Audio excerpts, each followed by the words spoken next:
BCB সম্প্রতি নতুন spin bowling coach হিসেবে মুশতাক আহমেদকে নিয়োগ দিয়েছে। গত বছর নিউজিল্যান্ডের বিপক্ষে প্রথম টেস্টের পর শ্রীলঙ্কান রঙ্গনা হেরাত বিসিবির চাকরি ছেড়ে দেওয়ার পর তার স্থলাভিষিক্ত হওয়া মুশতাক আহমেদ সোমবার ঢাকায় এসেছেন। মঙ্গলবার মুশতাক আহমেদ বিসিবি প্রাঙ্গণে আসেন এবং প্রধান কোচ চন্ডিকা হাথুরুসিংহে এবং কোচিং প্যানেলের অন্যান্য সদস্যদের উপস্থিতিতে বিসিবি বোর্ড রুমে সবার সাথে পরিচয় পর্ব সেরে নেন। অতীতে বাংলাদেশ সবসময় ড্যানিয়েল ভেট্টরি, সুনীল যোশী এবং রঙ্গনা হেরাতের মতো অর্থোডক্স স্পিনারদের কোচ হিসেবে নিয়োগ দিয়েছে, যাতে দেশের স্পিনাররা দারুণ কিছু শিখতে পারে। মুশতাক আহমেদের মতো লিজেন্ডারি লেগ স্পিনারকে পেয়ে রিশাদ হোসেনের মতো তরুণ লেগ স্পিনার খুবই এক্সাইটেড।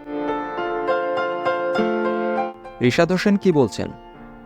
আমি নিজেকে ভাগ্যবান মনে করি যে একজন লেগ স্পিনারকে কোচ হিসেবে পেয়েছি। আমি তার শিক্ষা আমার হৃদয়ে নিয়ে এটি সর্বোচ্চ ব্যবহার করার চেষ্টা করব, বলেছেন রিশাদ হোসেন, যিনি জিম্বাবুয়ে সিরিজের প্রাথমিক স্কোয়াডে অন্তর্ভুক্ত হয়েছেন এবং তিনি পুরোপুরি প্রস্তুত এবং আসন্ন বিশ্বকাপে বাংলাদেশ দলে তাঁর অন্তর্ভুক্তি প্রায় নিশ্চিত। রিশাদ হোসেন বলেন, আমাকে আমার বোলিংয়ে বৈচিত্র্য যোগ করতে হবে, কারণ এটি আধুনিক ক্রিকেটে যে কোনো স্পিনারের সাফল্যের চাবিকাঠি, এবং আমি নিশ্চিত যে কোচ মুশতাক আহমেদ আমার বোলিংয়ে আরও বৈচিত্র্য যোগ করার উপায় দেখাতে পারবেন।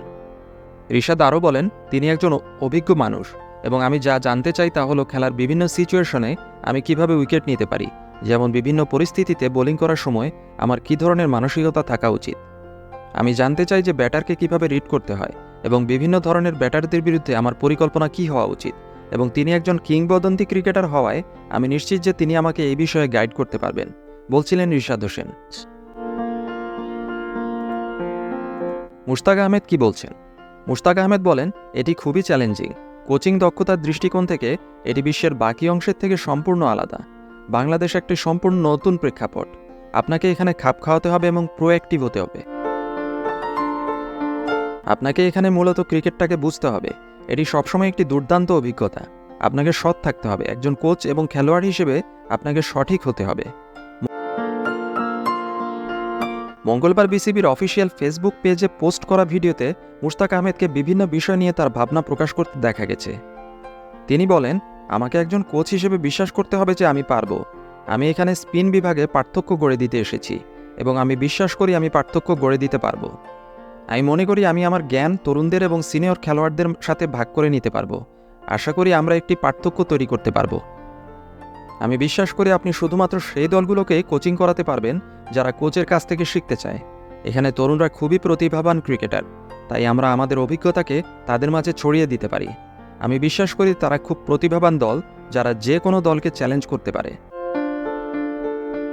মুশতাক যোগ করেছেন যে তিনি আগামী দিনে স্থানীয় কোচদের সাথেও কাজ করার অপেক্ষায় রয়েছেন, কারণ তিনি মনে করেন যে প্রতিটি দলে এমন স্পিনার থাকা দরকার যারা সাদা বলের ক্রিকেটের মিডল ওভারগুলোতে উইকেট নিতে পারে। তিনি বলেন, এশিয়ার ক্রিকেট দলগুলোর নেটে সবসময় একজন লেগ স্পিনার, মিস্ট্রি স্পিনার এবং চায়নাম্যান বোলার থাকে। আমি মনে করি এখানেই আমার অভিজ্ঞতা কাজে আসবে। আশা করি আমরা বাংলাদেশ ক্রিকেট বোর্ডের মাধ্যমে ক্লাব এবং প্রথম শ্রেণীর কোচদের সাথে কাজ করতে পারব। আমরা লেগ স্পিনার এবং চায়নাম্যান বোলার খুঁজে পেতে পারি। আপনার এমন স্পিনার থাকা দরকার যারা সাদা বলের ক্রিকেটের মাঝামাঝি ওভারগুলোতে উইকেট পেতে পারে, তিনি উপসংহারে বলছিলেন। এখন দেখার বিষয়, মুশতাক আহমেদের মতো একজন লিজেন্ডারি কোচ চন্ডিকা হাথুরুসিংহের মতো একজন জটিল মানসিকতার কোচের সাথে কতদিন খাপ খাইয়ে নিতে পারেন।